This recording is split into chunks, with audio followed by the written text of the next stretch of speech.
quatre excuses du chrétien face à l'appel de Dieu. Et nous allons voir le cas Moïse. Les 5 excuses.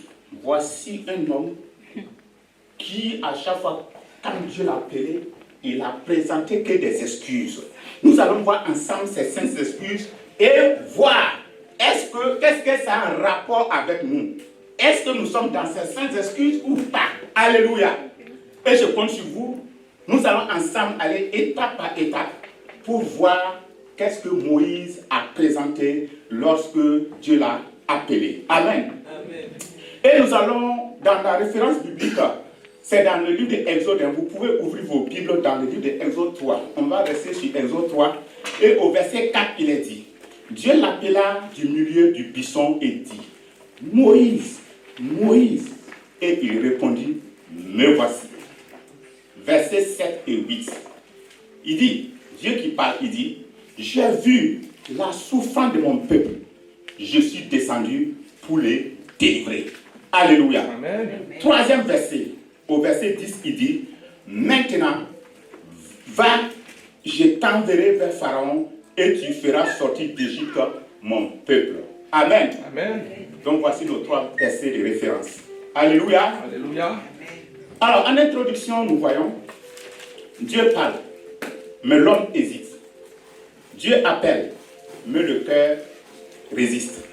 Au chapitre 3 de l'Exode, nous rencontrons un Moïse profondément différent de l'homme fougueux qui avait quitté l'Égypte 40 ans plus tôt autrefois.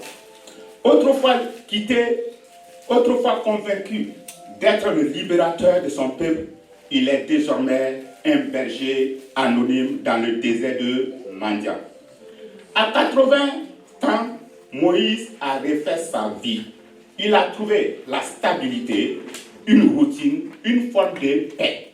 Le désert lui a offert ce que l'Égypte n'a pas pu l'offrir. L'oubli, la tranquillité et la sécurité. Parce que l'Égypte n'avait pas pu lui donner la tranquillité, n'avait pas pu lui donner la sécurité. Mais soudain, dans cette stabilité, dans cette tranquillité, dans cette sécurité, il va entendre la voix de Dieu. L'Éternel vit qui se détournait pour voir et il l'appela du milieu du buisson. Exode 3, verset 4.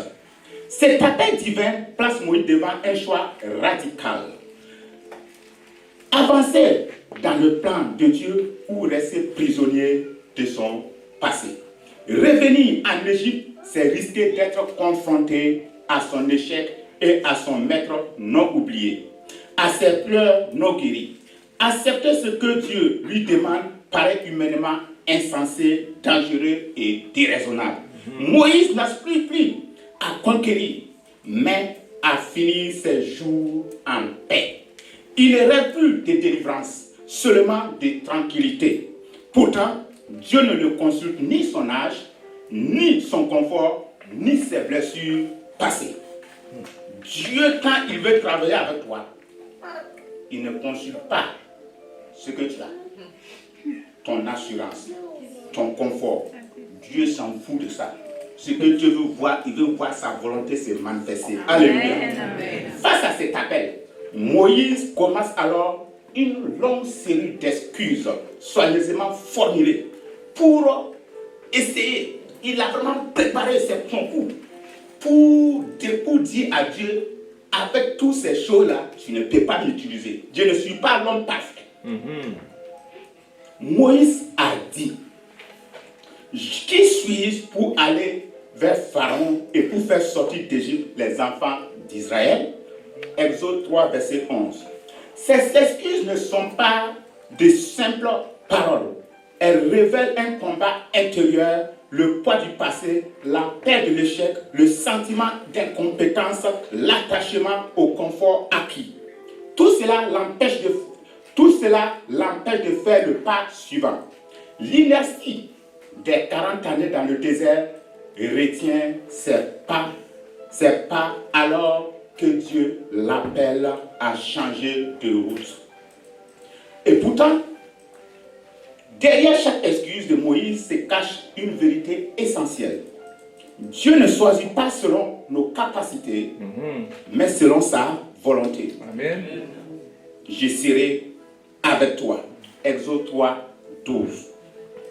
À travers les 5 esprits de Moïse, nous découvrons non seulement les résistances d'un homme fatigué, mais aussi la patience, la grâce et la souveraineté d'un Dieu qui appelle malgré nos peurs, nos limites, notre passé. Cette histoire nous interpelle aujourd'hui. Quelles sont nos propres excuses lorsque Dieu nous appelle? Et qu'est-ce qui est dans notre confort, notre passé, nous empêche d'obéir? Car lorsque Dieu appelle, il ne cherche pas des hommes sans crainte, mais des cœurs prêts à lui faire confiance. Et c'est ce que nous allons voir en 5 points. Amen. Amen. Le peuple de Dieu est là ce matin. Amen. Alléluia. La base est posée. On va foncer maintenant. Alléluia. Amen. Donc, grand 1, où soit la première excuse? Moïse déjà commence, il dit, ma propre incapacité. Moïse veut se soustraire de la mission de Dieu. Alléluia.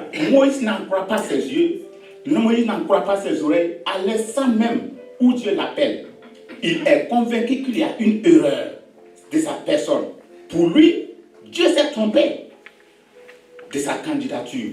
Sa réaction est immédiate et révélatrice. Il dit, qui suis-je pour aller vers Pharaon et pour faire sortir d'Égypte tes enfants? Exode 3, 11. Lorsque Moïse pose cette question, qui suis-je? Il ne s'agit pas d'une simple marque d'humilité, mais du cri profond d'un homme en crise d'identité. Moïse était en crise d'identité. Voici un homme qui avait 3 nationalités. Moïse est né hébreu, nationalité hébreu. Il a grandi en Égypte, nationalité égyptienne, et il a refusé à manger. Donc avec ces 3 nationalités-là, Moïse ne sait pas où il est même. Alléluia. Amen. Ces 3 nationalités-là l'ont embrouillé. Moïse, c'est pourquoi Dieu l'appelle. Il était en perte d'identité. Il dit, qui suis-je? Je ne connais même pas mon identité. En Égypte, pour lui sauver la vie, ses parents pourtant l'avaient envoyé caché derrière les murailles dorées du palais de Pharaon. Le privilège et le confort avaient peu à peu brouillé son identité. À Madian, il est pris pour un Égyptien et lui-même se définit comme un étranger dans le désert. Donc à Madian, il est pris pour un Égyptien dans Exode 2, verset 19. Et lui-même, il se prend comme un étranger. Car Exode 2, verset 22. Il a même donné le nom Gershom à son fils pour dire je suis étranger. Alléluia. À 80 ans, Moïse ignore encore ce qui est réellement. Par conséquent, pourquoi il est venu au monde, sa stratégie n'est pas seulement son âge, mais sa confusion intérieure. De plus, Moïse ne se compare pas à un homme, mais à un titre. Il ne parle pas de Ramsès comme une personne en chair et en os, mais de Pharaon comme une fonction d'un pouvoir écrasant. Face à cette autorité, il se sent insignifiant, inférieur et écrasé. Le désert, qui aurait dû être pour lui un lieu de formation, est devenu pour lui un lieu de refuge. Au lieu de façonner son caractère, il a approfondi ses blessures. Le silence et la solitude n'ont pas guéri Moïse. Ils ont ravivé son sentiment d'échec. Il ressasse encore et encore l'erreur qui a marqué sa vie, celle qui l'a fait fuir d'Égypte. La frustration a étouffé la flamme du libérateur et Moïse se considère désormais comme le moins qualifié de tous. Humainement parlant, confier une mission aussi délicate à un homme aussi brisé est dangereux. Mais Dieu ne raisonne pas comme les hommes. Amen. Amen. Dieu ne raisonne pas comme les hommes. C'est pas parce que tout le monde t'a laissé. C'est pas parce que tu as commis un maître que Dieu ne peut pas t'utiliser pour faire son œuvre. Alléluia. Amen. Ce que nous sommes ou nous pensons n'est jamais un obstacle pour Dieu. Lui ne regarde pas à ce que nous avons perdu, mais à ce que nous pouvons devenir par sa grâce. Amen. Sa confiance ressort notre valeur et nous donne le courage d'accomplir ce que nous jugeons impossible à nos propres yeux. C'est pourquoi Dieu ne répond pas à Moïse par une argumentation, mais par une promesse. Je serai avec toi. Amen. Même si tu as été maîtrisé, ce n'est pas grave. Moi, Dieu, je serai avec toi. Alléluia. Amen. Exode 3, verset 12. Ainsi naît une équipe fondamentale de l'histoire du salut. L'équipe, c'est laquelle? Dieu et l'homme dans une mission. Amen. Alléluia. Amen. Dieu et l'homme dans une mission. C'est la victoire. Alléluia. Tu es avec le roi de gloire. Tu es avec le Seigneur. Tu es avec le puissant dans une mission. C'est que tu as la victoire. Amen. Amen. Alléluia. Dieu ne dit pas qu'il fera l'œuvre à la place de Moïse, mais qu'il la fera ensemble. Ils accompliront la libération de son peuple. Dieu rend sa valeur à celui qui ne se valorise plus. Lui-même, par ses signes puissants et transformateurs, sa confiance. Amen. Amen. Et pour les chrétiens, il faut quoi? Moïse dit quoi? Moïse dit que je suis un incarné. Moi, ne connais plus son identité. Qui suis-je maintenant pour nous aujourd'hui? Qu'est-ce que ça peut nous faire? On dit que nous devrons passer de l'auto-dévalorisation à la confiance en soi. Il faut que tu aies la confiance en soi. Beaucoup de croyants se disqualifient eux-mêmes en disant « Je ne suis pas capable, je ne suis pas assez spirituel, je ne connais pas prier, je ne connais pas ça. » Tout ça, ce sont des excuses pour ne pas aller à la mission. Je vous informe que nous sommes tous en mission. Amen. Alléluia. Tu es en mission. Tu es d'accord ou tu n'es pas d'accord, tu es en mission. Après, tu vas te démontrer cela. Alléluia. Alléluia. Amen. Amen. Alors, l'église doit devenir un lieu où l'on apprend à se voir à travers le regard de Dieu. Amen. Et non à travers ses échecs. Le monde nous apprend que quand tu as échoué, il faut te concentrer sur l'échec. Mais Dieu dit non, il ne faut pas regarder l'échec, mais il faut regarder la victoire qui vient. Alléluia. Et c'est pourquoi il dit, ce n'est ni par la force, ni par la puissance, mais c'est par mon esprit. Zacharie 4, verset 6. Amen. Amen. Et nous arrivons au grand 2. La deuxième excuse de Moïse, il dit au grand 2, c'est ton problème, toi Dieu. C'est ton problème. Alors, après avoir exprimé son sentiment d'incapacité personnelle, Moïse avance une seconde objection. Il semble accepter la mission, mais pose aussitôt une condition. J'irai donc vers les enfants d'Israël et je leur dirai, le Dieu de vos pères m'a envoyé vers vous, mais s'il me demande quel est son nom, que leur répondrai-je? Exode 3, verset 13. Par cette question, Moïse transfère subtilement la responsabilité sur Dieu. En réalité, il dit, Seigneur, le problème n'est plus moi, c'est toi. Je ne connais pas ton nom. Comment pourront-ils croire que c'est toi qui m'as vraiment envoyé? Sans réponse claire de ta part, je ne peux pas accomplir cette mission que tu veux me donner. Ainsi, Moïse déplace la question de l'identité. Après, qui suis-je? Maintenant, il dit, qui es-tu? Et bien souvent, celui qui ne sait pas ce qu'il est ne peut pas connaître aussi ce que Dieu est. Dieu ne s'interrompt pas, au contraire, il répond d'une manière exceptionnelle à Moïse. Je suis celui qui suis. Tu diras aux enfants d'Israël que je suis, m'a envoyé vers vous. C'est mon nom pour l'éternité, le nom par lequel je serai invoqué de génération en génération. Exode 3, verset 14 à 15. En révélant son nom, Dieu fait bien plus que donner une information. Il se livre lui-même. Dans la Bible, connaître le nom de quelqu'un, c'est avoir accès à cette personne. Dans Psaume 9, verset 11. Dieu s'engage, se rend disponible et se met à la portée de l'homme.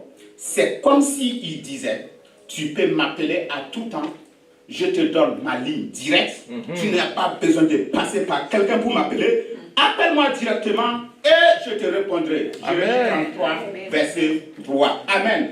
Donc quand Dieu dit à Moïse, je m'appelle, je suis, Dieu ne donne pas des limites à son nom. Il veut dire, quand tu vas me connaître, face à ce que tu traverses comme difficulté, moi je suis, c'est toi qui dois définir mon nom. Un exemple, si je suis malade, Dieu est je suis. Donc tu dis, je suis de Dieu qui guérit. Ça veut dire, tu dis, l'Éternel Dieu qui guérit. Guéris-moi. Donc c'est toi qui donnes le nom. Quand je passe par une difficulté quelconque, un problème de justice, tu dis le Dieu de justice. C'est pourquoi il dit je m'appelle, je suis. Alléluia. Quand tu vas dire je suis, tu vas l'appeler, il va venir à ton secours. Amen. Si tu traverses des moments où tout c'est des crédits, tu dis le Dieu de bénédiction. Alléluia. Le Dieu qui pourvoit n'a qu'à intervenir dans ta vie. C'est pourquoi il dit je suis. Donc Dieu n'a pas un nom où tout le monde doit s'unir sur ce nom. Tu l'appelles par rapport à ta situation et il intervient pour glorifier son nom. Alléluia. Amen. Ainsi, ce que Moïse pensait être un obstacle insurmontable devient une révélation fondamentale.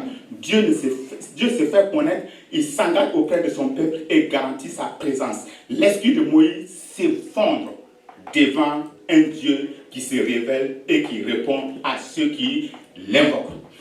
Pour nous chrétiens aujourd'hui, pour avoir et savoir que Dieu s'appelle je suis, pour ne pas mettre le problème sur Dieu, nous devrons avoir cette relation avec Dieu. Et pour avoir une relation avec Dieu, il faut être connecté non seulement à sa parole, être connecté aussi à la prière. C'est seulement la prière et la parole qui va te permettre de connaître le Jésus, qui va te permettre de connaître Dieu. Amen. Moïse a dit, si on me demande, qu'est-ce que je vais dire? Je ne te connais pas. Je vais dire quoi? Donc il a donné le nom Jésus. Nous aujourd'hui, nous devons cultiver notre relation personnelle avec Dieu. Alléluia. Amen. Il dit, ceux qui les connaissent, qui connaissent leur Dieu, agiront avec fermeté. Dans Daniel au chapitre 11, verset 32. Et nous arrivons au grand 3. Troisième esprit de Moïse, c'est la faute des autres. Après avoir mis la faute sur lui, il met la faute sur Dieu. Maintenant, il dit, c'est les autres. Amen. Après s'être accusé lui-même, puis avoir déplacé la responsabilité sur Dieu, Moïse attribue maintenant l'échec possible de la mission aux autres. Ils ne me croiront pas et n'écouteront pas ma voix. Ils diront, l'Éternel n'était pas apparu. Exode 4, verset 1. Cette obsession révèle combien Moïse est encore blessé par le rejet qu'il a subi 40 ans plus tôt. Ce traumatisme non guéri l'amène à commettre deux erreurs graves. Alléluia. Amen. Premièrement, Moïse ne dit pas, Seigneur, ils ne te croiront pas, mais il a dit, ils ne me croiront pas. Non, son regard reste centré sur lui-même. Il ressasse son passé et craint, avant tout, d'être de nouveau rejeté. Derrière cette parole se cache un profond besoin d'acceptation. Jamais Moïse ne s'est senti réellement cru, reconnu ou valorisé pour qui il était. Tantôt surprotégé, tantôt ignoré, et il n'a jamais été pleinement accueilli. Deuxièmement, sa blessure l'empêche de croire au changement des autres. Amen. Ça veut dire que quand les gens t'ont trop blessé, après pour croire à les changements, c'est difficile. Il faut un grand travail. Donc comme son peuple l'avait vraiment blessé, donc il garde ça encore dans son cœur. Il faut qu'il arrive à accepter que ce peuple-là a changé. À ses yeux, ce peuple est incapable d'évoluer. Pourquoi faire des efforts pour des gens qui, selon lui, ne veulent pas être libérés? Il enferme les autres dans des étiquettes figées, convaincus qu'ils resteront éternellement les mêmes. Son échec passé agit comme une anesthésie. Il l'endort, l'empêche de recommencer ou de croire encore. En réalité, Moïse est prisonnier de son amertume. 40 ans ont passé, mais la plaie est toujours ouverte. Il se dit intérieurement, Seigneur, j'ai déjà essayé et j'ai échoué. J'ai tout perdu, je ne veux plus revivre cela. Confie cette mission à un autre plus jeune, plus motivé. Moi, je ne suis plus la personne qu'il te faut. Mais Dieu ne discute pas avec ses peurs. Il lui pose une question simple. Qu'as-tu dans ta main? Exode 4, verset 2. Moïse répond, un bâton. Ces bâtons, usés par 40 années de désert, servaient à conduire les moutons. Dieu lui demande de jeter à terre. Il devient un serpent, puis il redevient un bâton lorsqu'il le reprend par la queue. Enfin, qu'il croit que l'Éternel, le Dieu de tes pères, t'est apparu. Exode 4, verset 5. Le feu de l'Oreb ne détruit pas le passé de Moïse, il lui donne une valeur nouvelle. Dieu ne méprise pas ses années à mendiant, mais il lui révèle des sens. En conduisant des brebis, Moïse se prépara à conduire un peuple. Son passé n'est pas perdu. Il contient une puissance qu'il n'avait jamais perçue. Dieu n'ignore pas les obstacles, mais il nous donne ce qu'il faut pour les surmonter. Il ne supprime pas les difficultés, il nous apprend avec quel bâton les affronter. Amen. Beaucoup voudraient que Dieu élimine toute l'adversité pour les éviter la souffrance, mais la pédagogie de Dieu est différente. Dieu nous forme, nous fortifie et nous rend capables. Alléluia. Amen. Vous avez entendu? Dieu ne va pas enlever tous tes problèmes. Il va les laisser. Il va laisser les problèmes là. Parce que c'est les problèmes là. Dieu les fait comme ça dans ta vie. Parce que ces problèmes doivent te pousser à aimer Dieu. Amen. Ces problèmes doivent te pousser à être encore en contact avec Dieu. Alléluia. Amen. Donc pour Moïse voulait que Dieu chasse les problèmes là pour que lui soit libre pour les servir quoi. Dieu dit, tu ne me connais pas d'abord. Tu ne vas pas me servir avec ces problèmes. Donc c'est pour vous informer que les problèmes vont vous suivre. Celui qui ne veut pas de problèmes là, tu peux démissionner. Les problèmes, ça sera toujours là. Amen. Amen. Alléluia. Amen. Dans les difficultés, mais la bonne nouvelle, c'est que Dieu nous a donné un bâton. Alléluia. Un bâton pour taper les problèmes. Taper sur les problèmes. Amen. Pas le problème que tu as un bâton, il faut taper. Amen. Alléluia. Amen. Si tu ne tapes pas, il va venir taper à ta place. Il faut taper. Alléluia. Amen. Et tes frères vont venir taper avec toi et tu auras la victoire. Amen. Amen. Moïse, avec son simple bâton de berger, fera trembler tout un empire. De même, chacun de nous a un bâton. Nos capacités, notre profession, nos dons, nos charismes sont des bâtons que Dieu a mis entre nos mains. Mais il faut aussi se souvenir de ce bâton peut devenir un serpent. Le bâton que tu as, ça peut devenir un serpent. Tout don comporte un risque. Une qualité mal maîtrisée peut se transformer en piège. Souvent, le plus grand défaut est l'excès d'une grande qualité. Amen. Donc nous avons tous, sans exception, des bâtons. Dieu nous a donné des bâtons. Amen. Mais comment est-ce que nous utilisons ces bâtons pour la gloire de Dieu? Alléluia. Amen. Dieu nous apprend non seulement à utiliser nos dons, mais aussi à les tenir correctement entre ses mains. Amen. Alléluia. Pour nous chrétiens aujourd'hui, ne plus laisser la peur des autres te bloquer. Laisse jamais que parce que tu as peur des autres, tu ne peux pas faire l'œuvre de Dieu. Parce que tu as peur des autres, tu ne peux pas avancer dans la vie chrétienne. Alléluia. Il faut créer une culture d'encouragement, de témoignage, de grâce. L'église doit être un lieu sûr pour essayer et apprendre et même échouer. Dans l'église, il faut essayer. Il faut apprendre. Et même tu peux échouer. Et l'échec là ne veut pas dire que c'est fini. Si tu échoues, tu te lèves, tu continues. Amen. Amen. Alléluia. Le pasteur nous a dit plusieurs fois, celui qui a fait l'ampoule là, on dit qu'il a échoué combien de fois? Plusieurs fois, non. Après, il a réussi. Donc, nous aussi, on va réussir. Amen. Amen. Alors, la crainte des hommes tend un piège. Proverbe au chapitre 29, verset 25. Et nous arrivons au quatrième excuse. La quatrième excuse, Moïse dit quoi? Je suis un bête. Je bête. Alléluia. Il pensait que quand il va dire que je bègue là, Dieu va lui dire non, c'est bon, je vais chercher une autre personne. Dieu dit oui, c'est bon comme ça, j'aime les becs. Amen. Je n'ai pas besoin des journalistes, je n'ai pas besoin des discoureurs, mais j'ai besoin de toi. Je sais que tu es bec, mais j'ai besoin de toi comme ça pour mon œuvre. Alléluia. Alléluia. Amen. Donc Moïse tente encore une fois d'échapper à la mission exigeante que Dieu lui confie. Après avoir invoqué l'identité, Dieu, les autres, il se replie maintenant sur ce qu'il considère comme sa limite la plus visible et la plus humiliante. Il dit, pardon Seigneur, je n'ai jamais été un homme qui parle facilement, ni auparavant, ni depuis que tu parles à ton serviteur, car j'ai la bouche embarrassée et la langue lourde. Exode 4, verset 10. Moïse met en avant un défaut extérieur et secondaire, mais qu'il juge décisif. Son manque d'éloquence, en réalité, il se trompe sur sa vocation. Dieu ne l'appelle pas à être un orateur, ni un rivalisé ni à rivaliser avec les discoureurs de son temps, mais à accomplir un acte concret, libérer son peuple. Amen. Amen. Moïse a dit, moi je ne connais pas parler.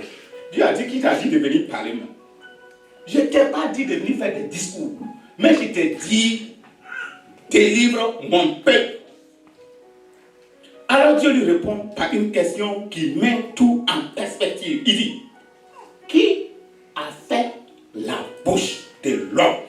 Il rend qui rend muet ou sourd, voyant ou aveugle. N'est-ce pas moi l'Éternel? Exode 4:11. Moïse se tient devant celui qui fait parler le mien et entend le sourd. Pourtant, Dieu ne supprime pas immédiatement son défaut. Moïse espérait sans doute une guérison spectaculaire, une langue soudainement libérée, mais Dieu agit autrement. Sa réponse est à la fois surprenante et profondément pédagogique. J'ai fait de toi un Dieu pour Pharaon, et Aaron, ton frère, sera ton interprète. Exode 7, verset 1 à 2. Amen. Amen. Dieu n'envoie pas un ange pour délier la langue de Moïse. Il lui donne un frère pour compléter ce que lui manque. Habituellement, Dieu ne retire pas nos limites, il nous accorde des relations, il ne supprime pas nos faiblesses, mais il nous apprend à travailler en équipe. Amen. Gloire à Dieu. Je veux qu'on travaille en équipe. C'est pourquoi tu vas pas voir quelqu'un qui a tout.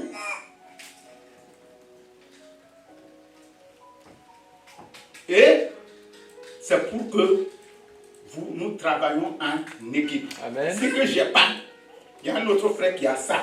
Et ensemble, nous formons une équipe et nous allons pouvoir progresser pour faire l'œuvre de Dieu. Amen. Amen. Si j'ai tout, je n'ai pas besoin de quelqu'un. Là, c'est compliqué. Qu'est-ce qui va venir? Ça va amener l'orgueil, ça va amener des choses qui ne glorifient pas le Seigneur. Toute personne investie d'une haute responsabilité possède des grandes qualités, mais aussi de sérieuses limites. La maturité consiste à harmoniser les deux. Notre identité ne s'accomplit pleinement que lorsque nos dons s'unissent à ceux des autres. C'est dans la complémentarité que Dieu construit une œuvre durable. Pour nous chrétiens, il faut valoriser la complémentarité et le travail en équipe. Personne n'a tous les dons. Dieu ne forme pas des héros solitaires, mais un corps. Développer le travail d'équipe, reconnaître les dons variés et encourager les collaboration.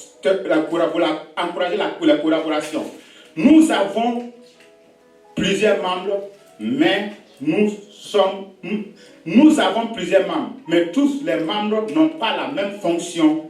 Amen. Amen. Quand tu prends le corps de l'homme, il y a plusieurs départements, mais chaque département n'est pas isolé. Tout est ensemble. Amen. Donc l'église doit fonctionner comme ça. Dans le livre de Romains 12, verset 4.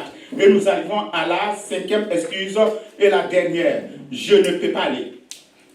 Moïse dit, regarde toutes ces excuses tout ce qu'il a dit maintenant, il dit, même si tu as donné une solution là, moi maintenant là, je ne peux pas aller. Donc quand on veut bien voir, ça veut dire tous ces excuses que Moïse a présentées, la vraie raison, il ne voulait pas aller. Amen. Amen. Moïse comprend désormais que toutes ces obsessions tombent une à une. Le Seigneur a réponse à tout.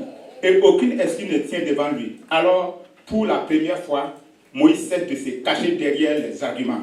Il parle avec franchise et joue sa dernière carte, convaincu qu'elle sera décisive. Pardon, Seigneur, envoie qui tu voudras. Exode 4, verset 13. Moïse ne conteste pas la nécessité de la libération ni de la souffrance de son peuple. Il avoue simplement la vérité. Il ne peut pas être celui que Dieu envoie. Toutes les justifications précédentes n'étaient que des détours pour masquer son refus intérieur. Ce refus révèle un double attachement. D'une part, Moïse n'est pas prêt à risquer la vie qu'il a reconstruite à Madian. D'autre part, il redoute de retourner en Égypte, lieu de son échec, où il est perçu comme un fugitif et un traître à la justice. Il préfère la sécurité d'une vie sédentaire de berger à l'incertitude d'un pèlerin appelé à marcher vers la terre promise. Tendre les moutons est sans danger. Libérer les opprimés va risquer sa vie.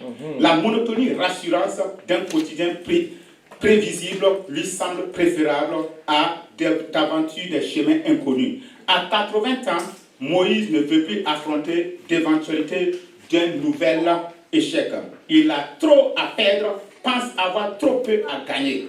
Avec une étonnante audace, il ose suggérer à Dieu une autre solution. Cherche quelqu'un d'autre. Il y a des hommes plus jeunes, plus sûrs d'eux, plus enthousiastes. Beaucoup rêvent d'être des libérateurs et des fondateurs. Moi, je ne suis pas l'homme qu'il te faut. Mais précisément, c'est à cet instant que Moïse touche le fond de sa vérité. Il rencontre sa propre fragilité, cette argile fragile qui constitue son être.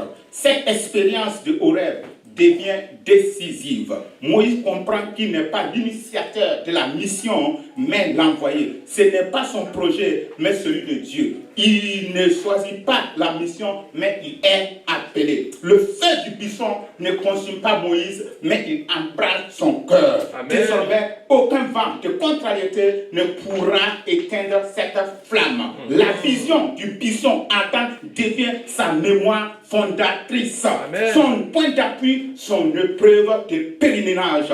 Marqué par le feu de Dieu, Moïse ne pourra plus vivre comme avant. Son visage commence à refléter la splendeur de Dieu de l'Horeb. Et la lumière de ses yeux témoignera qu'il a été touché par une flamme qui brûle sans jamais se consumer. Alléluia. Amen. Pour nous chrétiens aujourd'hui, sortir notre foi du confort.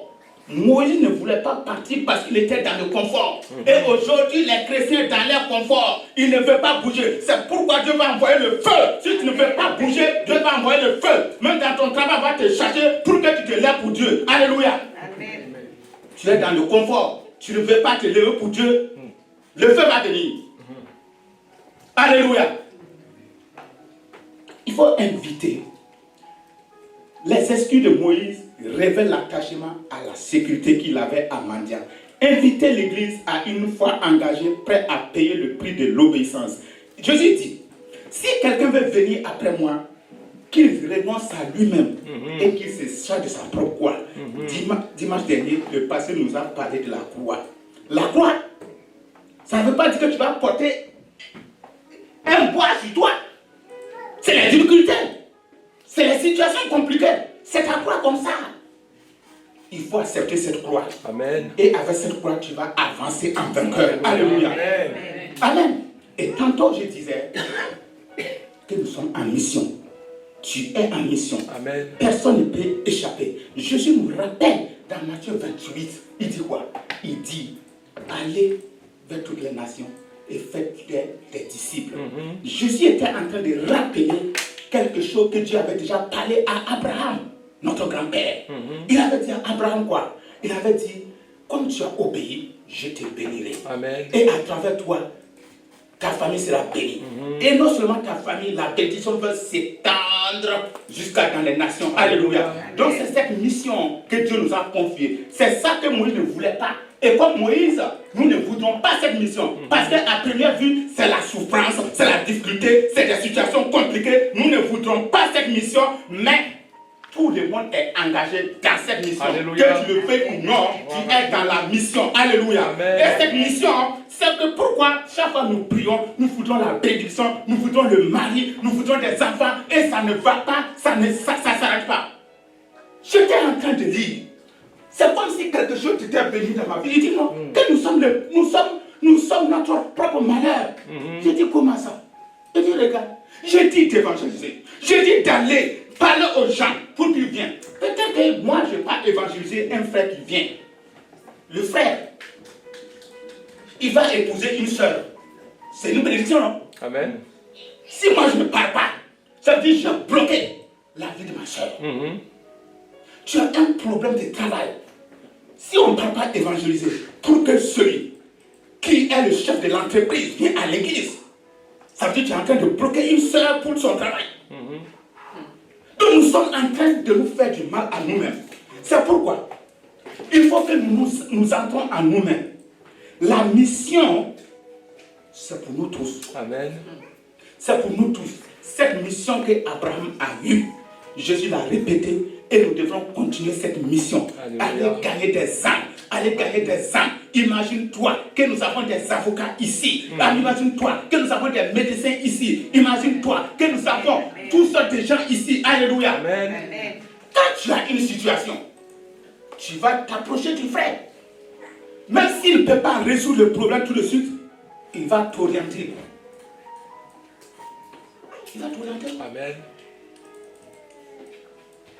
Et si nous refusons, nous avons des excuses. Je ne suis pas capable. Je ne suis pas digne. Cherche une autre personne. Je ne connais pas parler. Vous voulez que Dieu n'a qu'à faire quoi? Dieu a déjà tout fait. Amen. Quand il dit qu'il nous a vraiment bénis, c'est qu'il a fait. Si on se lève, ça veut dire quoi? Celui qui va venir, il sera une bénédiction pour une autre personne. Amen. C'est pourquoi j'ai dit, nos maris sont dehors. On ne peut pas aller les marier dehors. Il faut les amener à l'église. Il faut les amener au Christ. Nos femmes sont dehors. On ne peut pas aller les marier là-bas. Il faut les amener à Christ. Amen. Une fois qu'ils sont en Christ, ça veut dire quoi? Tantôt on a parlé que nous sommes un corps. Alléluia. Et nous allons avancer ensemble dans la paix, dans la grâce du Seigneur, pour que l'œuvre de Dieu soit étendue, étendue, étendue. Alléluia. Amen. Et quand Dieu te bénit, quand Dieu te visite, ce n'est pas pour toi seul, c'est pour que cette bénédiction-là se répand, se répand, Alléluia. se répand, se répand, se répand encore. Amen. Amen. Alléluia. Et nous arrivons à la conclusion. Amen. Gloire à Dieu. Les saints esprits de Moïse montrent que les serviteurs de Dieu traversent eux aussi des moments de doute, de peur et de fragilité. Dieu n'a pas choisi Moïse parce qu'il était sans limite, mais malgré ses limites. C'est ainsi que la grâce divine se manifeste. Dieu transforme nos faiblesses en instruments de sa gloire. Dieu accompagne ceux qui l'appellent, il les équipe, se révèle à eux et les laisse jamais seuls. Nos excuses, nos incapacités, la peur, le passé, nos défauts ou nos refus ne sont pas des obstacles pour Dieu, mais des points de départ pour sa puissance. Dieu n'entend pas une église parfaite, mais une église disponible. La vraie question n'est donc pas quelles sont nos excuses, mais sommes-nous prêts à dire oui? À dire oui? Que notre réponse soit mais voici, envoie-moi. Ésaïe 6, verset 8. Amen. Amen. Amen, amen, amen. Amen. Alléluia. Amen.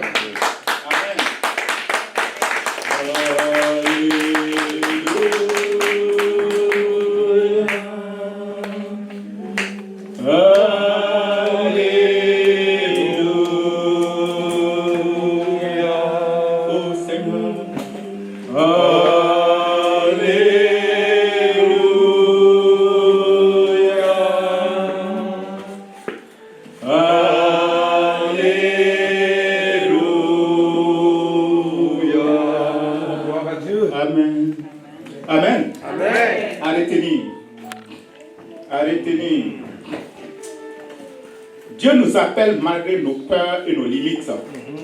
L'appel de Dieu ne dépend pas de ce que nous sommes, mais de ce qu'il est. 2. Nos excuses révèlent nos luttes intérieures, mais l'échec de Dieu, mais jamais l'échec de Dieu. Dieu ne rejette pas nos faiblesses, il les transforme en lieu de révélation et de croissance. 3. Dieu ne cherche pas des hommes parfaits, mais des cœurs disponibles. L'obéissance commence quand nous déposons nos excuses et disons oui à Dieu. Amen. Amen. Prière finale. Dieu. Avec une foi profonde, proclamons ensemble.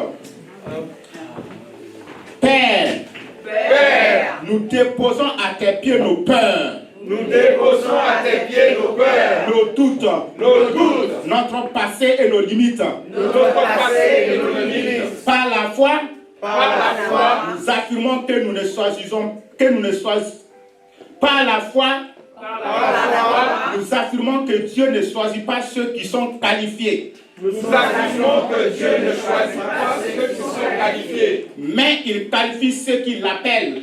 mais il qualifie ceux qui l'appellent. Par la foi, nous affirmons que Dieu ne choisit pas ceux qui sont qualifiés. Nous affirmons que Dieu ne choisit pas ceux qui sont qualifiés, Mais il qualifie ceux qui l'appellent. mais il qualifie ceux qui l'appellent. 2. Seigneur, Seigneur, nous croyons que ta présence suffit.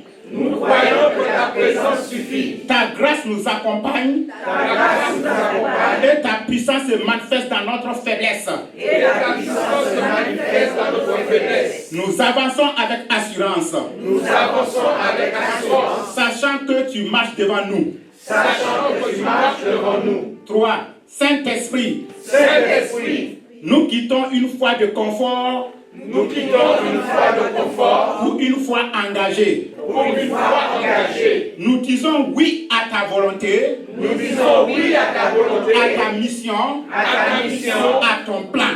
et à ton plan. Que notre Église soit disponible, Que notre Église soit disponible, obéissante obéissante et enflammée par le feu de l'Esprit. et enflammée par le feu de l'Esprit. Au nom de Jésus, Au nom de Jésus, Amen.